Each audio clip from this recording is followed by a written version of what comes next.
மூக்க தொலைக்குதே. இந்த வாசனையை வச்சுக்கிட்டு இன்னைக்கு இந்த கஞ்சி கதையை முடிச்சிட வேண்டியதான். அப்படின்னு பார்த்து நீ உரியிற உறிஞ்சல பார்த்தா நான் உள்ள உரியும் போல் இருக்கு.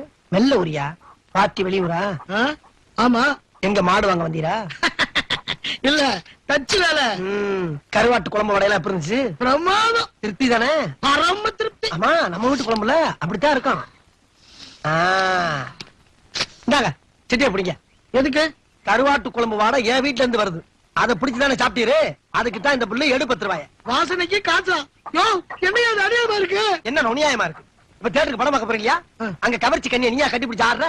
இல்ல கண்ணு பாக்குது காது கேக்குது. காசு கொடுத்துருல? ஆமா. அதே மாதிரிதான் இது. நம்ம வீட்டு குழம்பு இந்த மூக்கு தானே உறிஞ்சு. அதுக்கு தான் 10 ரூபாய் எடு. இந்த வேலை நம்ம கிட்ட வேண்டாம். முடியாது முடியாது முடியாது பாய். முடியாது. அப்ப மூக்கு